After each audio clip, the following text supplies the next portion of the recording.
6 months after my wife's funeral, I saw her buying light bulbs. Alive. Grief does strange things.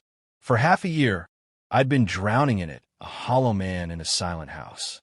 Then, last Tuesday at 10 a.m., in the hardware aisle of a Lowe's on the outskirts of Phoenix, the world cracked open. I heard her laugh, that specific, impatient sound Clara made when she was annoyed. My blood turned to ice. I found her in aisle 9, arguing about dimmer switches. A crisp white blouse, her hair dyed auburn now, but the way she tapped her foot, it was her. Clara, I choked out. She turned. No soc, no recognition. Just the polite irritation of a stranger. I'm sorry, you must have me confused.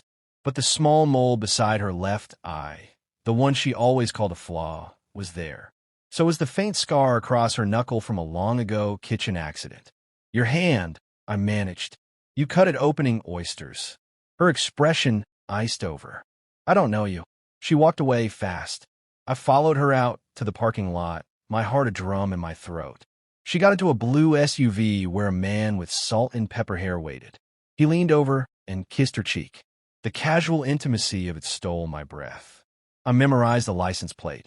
Arizona, 8JK-L19. For the next 48 hours, a cold, sharp clarity replaced my grief. I wasn't mourning anymore. I was investigating. I followed the SUV to a tidy suburban home in Mesa. I watched through binoculars as she unloaded groceries, as two young children ran out calling her Nana, as she and the man shared a coffee on the porch swing like any normal couple. The question was a scream in my head. If that's Clara, who did I bury? My mind flew to my daughter, Maya. She'd been my rock after the accident. Don't open the casket, Dad, she'd pleaded. Face streaked with tears. You don't want to remember her that way. She'd handled everything. The mortuary, the paperwork. I'd been too shattered to question it. I called her my house. I didn't ask. I laid the photos of the woman in Mesa on the table. Tell me. Her face collapsed. The truth spilled out in a guilty torrent. She discovered her mother's double life 2 years prior. Another man. Massive hidden debt. Divorce would have bankrupted us. So, they concocted an alternative. A terminal patient from a hospice, a woman with no family, was paid to assume Clara's identity and die in her place. A closed casket funeral. Forged documents. Liquidated assets. The life insurance and business money. Over $3 million were gone. The $2,000 a month I sent you, Maya whispered. It was from your own accounts. I thought it was enough. The betrayal was a physical weight. My wife. My daughter. I hired a PI, a former detective named Russo. Within a week, he had it all. The man's name, Robert Vance, a retired accountant. The fake identity Clara used, Lauren Price. The paper trail leading to a forger. The bank accounts. He also found a disturbing footnote. Clara's first husband, years before me, had died young in a fall. A sizable insurance payout. Armed with evidence, I hired a lawyer.